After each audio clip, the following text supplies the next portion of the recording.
کافی لمبے سمے سے آپ بیمار ہیں اور آپ کو شفا نہیں مل رہی ہے، یا پھر آپ بہت زیادہ محنت کر رہے ہیں لیکن کہیں کوئی کامیابی نہیں مل رہی ہے، بہت زیادہ جاب کے لیے سرچ کرتے ہیں لیکن کہیں کوئی جاب نہیں ہے، یا پھر اسی طریقے سے بہت سارے بچے اور بچیاں ایسی ہیں جو اپنے گھروں میں بیٹھے ہیں اور ان کی شادیاں نہیں ہو رہی ہیں۔ ڈھیروں ایسے زندگی کے مسائل ہیں جن سے ہر دن انسان روبرو ہوتا ہے اور بہت مشکلوں کا سامنا کرنا پڑتا ہے۔ آپ دن بھر یہی سوچتے ہیں کہ پتہ نہیں یہ میرا کام کیسے ہوگا بھی یا نہیں ہوگا، ہزاروں من میں سوال اٹھتے ہیں اور اندر ہی اندر آپ گھٹتے رہتے ہیں اور ذہنی مریض بن جاتے ہیں اور ایک طریقے سے اداس ہو جاتے ہیں، ہوپلیس ہو جاتے ہیں، اور آپ کو کہیں کوئی راستہ نظر نہیں آتا ہے، اور آپ کی یہ ساری کنڈیشن کو اللہ تعالیٰ دیکھ رہا ہوتا ہے۔ وہ آپ کو آزمائشوں میں ڈال رہا ہوتا ہے اور آپ کو پرکھتا ہے کہ آپ اس سے امید لگاتے ہو یا نا امید ہوتے ہو۔ اللہ تو اپنے بندوں سے خود کہتا ہے کہ تم نا امید مت ہو، میں تمہاری ہر دعا قبول کروں گا، بس مانگو تو صحیح۔ اچھا، ایک مثال دے کے آپ کو میں سمجھاتی ہوں کہ جیسے ماں باپ ہوتے ہیں نا، وہ اپنے بچوں کے بارے میں ہمیشہ ہی اچھا سوچتے ہیں، ہمیشہ ہی ان کا بھلا سوچتے ہیں۔ تو جب ایک ماں اپنے بچے کے بارے میں کبھی برا نہیں سوچ سکتی، اسے ناکامیاب ہوتے ہوئے نہیں دیکھ سکتی، تو وہ اللہ جو 70 ماؤں سے زیادہ رحیم ہے، 70 ماؤں سے بھی زیادہ کریم ہے، وہ بھلا اپنے بندوں کو ایسی حالت میں کیسے دیکھ سکتا ہے؟ ہر رات کو وہ آسمانی دنیا پہ آتا ہے اور کہتا ہے اپنے بندوں سے کہ ہے کوئی مانگنے والا جسے میں عطا کروں؟ کیا ہے کسی کے پاس ایسی پریشانی جس میں وہ پریشان ہے اور مجھ سے مدد چاہتا ہے؟ میں اس کی مدد کروں گا۔ وہ تو خود اپنے بندوں کو پکارتا ہے کہ مجھ سے مانگو، کوئی بھی خواہش ہے، چھوٹی ہے بڑی ہے، مجھ سے مانگو تو صحیح۔ تمہارے لیے مشکل لگتا ہے لیکن میرے لیے کچھ مشکل نہیں ہے، میں کہوں گا کن تو وہ ہو جائے گا۔ اور ہم بندے نا بہت جلدی پریشان ہو جاتے ہیں، ہمیں یقین ہی نہیں ہوتا ہے کہ ہاں کوئی چیز اگر ہمارے دل میں ہے تو اللہ فوراً قبول کر سکتا ہے، یا پھر اس میں کچھ ٹائم بھی لگ سکتا ہے، یا پھر آپ جو اللہ سے مانگ رہے ہیں شاید وہ آپ کے حق میں بہتر نہیں ہے، تو اللہ اس کے بدلے آپ کو کچھ اور عطا کر دیتا ہے، لیکن وہ دیتا ضرور ہے۔ تو ہر رات کو آخری حصے میں یعنی کہ فجر سے تھوڑے سے پہلے اللہ آسمانی دنیا پہ آتا ہے اور خود پکارتا ہے اپنے بندوں کو کہ مجھ سے مانگو میں دوں گا۔ پوری کائنات جب سو رہی ہوتی ہے نا، تو اللہ کے کچھ چنندہ بندے اللہ کی بارگاہ میں سجدے میں گرتے ہیں، رکوع میں جاتے ہیں اور اللہ سے معافی مانگتے ہیں، اور ان کی جو دل کی خواہشیں ہوتی ہیں نا وہ اللہ سے کہتے ہیں، اور پھر ان کی دعائیں قبول ہوتی ہیں اور ان پر اللہ کی جانب سے رحمتوں کی بارش ہوتی ہے۔ وہ خود حیران ہوتے ہیں کہ سالوں پہلے جو دعا مانگی تھی وہ کیسے قبول ہو گئی۔ تو ہے اس وقت میں اتنی طاقت کہ آپ کی دعائیں قبول ہوتی ہیں، کیونکہ جب اللہ خود آتا ہے آسمان دنیا پہ اور خود کہہ رہا ہے وہ، تو بھلا کیوں نہیں سنے گا وہ؟ تو اگر آپ بھی چاہتے ہیں کہ آپ کی دل کی پکار کو سنا جائے تو اٹھیے اس وقت جس وقت وہ خود پکار کے کہتا ہے کہ اٹھو اور مانگو۔ جب دینے والا ہر رات کو دینے کے لیے تیار ہے تو پھر کیوں آپ سال میں صرف ایک رات کو خاص کرتے ہیں؟ کیوں نہیں آپ اپنی ہر رات کو خاص بناتے؟ کیوں نہیں آپ اس وقت اٹھتے جب وہ خود دینے کو راضی ہے؟ آپ اٹھیں، آپ مانگیں، آپ کے دل میں جو بھی تمنائیں ہیں، میں دعوے کے ساتھ کہتی ہوں کہ اگر آپ کا دل صاف ہے، آپ ایک نیک بندے ہیں، تو آپ جو بھی مانگیں گے، جو بھی آپ کے دل میں خواہشیں ہیں نا وہ سب پوری ہوں گی۔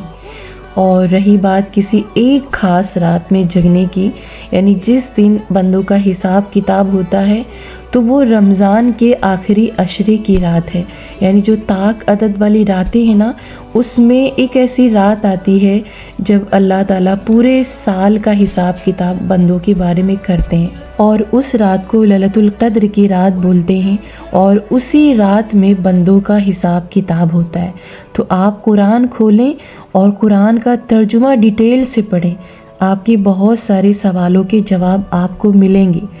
تو اگر آپ دنیاوی کوئی کام کرتے ہیں، اس میں کوئی زیادتی اور کوئی کمی ہوتی ہے تو اس کا ایک الگ گناہ ہے، لیکن اگر آپ دین میں کوئی نئی بدعت شامل کرتے ہیں تو وہ بہت بڑا گناہ ہے، اور ہر بدعت جہنم کی طرف لے جانے والا ہے۔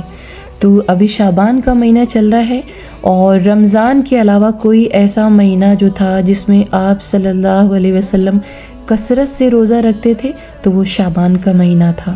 اور آپ صلی اللہ علیہ وسلم نے اسی مہینے میں بہت روزے رکھے ہیں اور لوگوں کو بھی ترغیب دلائی کہ 15 شعبان کے دن روزے کو رکھا جائے۔ لیکن یہ روزہ سنت ہے، یعنی کہ نوافل میں شامل ہے، اس میں ضروری نہیں کہ آپ روزہ رکھیں۔ اگر آپ روزہ رکھتے ہیں تو آپ ثواب کے مستحق ہوتے ہیں، لیکن اگر آپ روزہ نہیں رکھ پاتے ہیں تو اس میں کوئی گناہ والی بات نہیں ہے۔ لیکن اس کو شب برات سے جوڑ لینا کہیں سے بھی صحیح نہیں ہے، کیونکہ شب برات کا ہمارے دین میں کوئی ثبوت ہے ہی نہیں ہے، اور یہ حلوہ بنانا اور رات کو جگنا اور لائٹنگ کرنا اپنے گھر میں، یہ بدعت ہے۔ آپ اس سے بچیے اور اپنے لوگوں کو بھی بچائیے، کیونکہ ہر بدعت آپ کے لیے مصیبت بن جائے گا ایک دن۔ اور رہی بات نوافل روزے کی یا نوافل نمازوں کی، تو پہلے آپ پہ فرائض کی ادائیگی ضروری ہے۔ پہلے آپ فرض نمازوں کی حفاظت کیجیے، اس کے بعد نوافل پر دھیان دیجیے۔ تو اگر آپ نے 15 شعبان کا روزہ رکھا تو اللہ قبول کرے آپ کے روزے کو، اور اگر آپ کسی وجہ سے نہیں رکھ پائے تو افسوس مت کریے۔ اگر آپ نے نیت کیا تھا روزہ کا تو اللہ تعالیٰ آپ کو ویسے بھی ثواب دے ہی دے گا۔ تو ایسے ہی بہت سارے مسائل ہیں جہاں پر آپ کو بہت باریکی سے سمجھنے کی ضرورت ہے، اسی لیے میں آپ سے کہتی ہوں کہ کوئی بھی اگر آپ کے من میں سوال ہے یا کوئی بھی ایسا مسئلہ ہے جو آپ نہیں سلجھا پا رہے ہیں تو قرآن کھولیے، ٹرانسلیشن پڑھیے، اس کا ترجمہ پڑھیے۔ اگر اس میں نہیں ملتا ہے تو آپ حدیث کی کتابوں کو اپنے گھر میں رکھیے، اس میں اپنے مسئلے کو سرچ کریے، آپ کے ہر سوال کا جواب ملے گا، کیونکہ دین وہی ہے جو رسول اللہ صلی اللہ علیہ وسلم لے کر آئے ہیں، باقی جو لوگوں نے بنایا ہے وہ بدعت ہے۔ اور آپ کوشش کریں کہ ایسی بدعت سے دور رہیں۔ آپ عبادت کریں، اس کے لیے کوئی خاص وقت مقرر نہیں کریے، اس کے لیے کوئی خاص دن مقرر نہیں کریے، کیونکہ عبادت تو صرف اللہ کے لیے کی جاتی ہے نا، اور اللہ کو تو ہر پل آپ پکار سکتے ہیں، ہر وقت آپ پکار سکتے ہیں، کہاں اس نے ٹائم کا لمیٹیشن لگا کے رکھا ہے۔ تو چلیے جی ابھی ولاگ میں آتے ہیں، اور یہاں پر آج میں بہت زیادہ خوش تھی کیونکہ ٹھنڈی ختم ہو گئی الحمدللہ، اور یہاں پر جو بھی میرے سردیوں کے کپڑے تھے ان کو میں سمیٹ رہی تھی، لیکن اس کے پہلے میں ان کو اچھی طریقے سے واش کروں گی، اس کے بعد ان کو رکھوں گی۔ تو اسٹیپ بائی اسٹیپ میں نے کئی راؤنڈ مشین میں لگایا ہے، اور آئی تھنک یہ 6 سے 7 راؤنڈ جائے گا اور اس کے بعد کمپلیٹ ہو جائے گا۔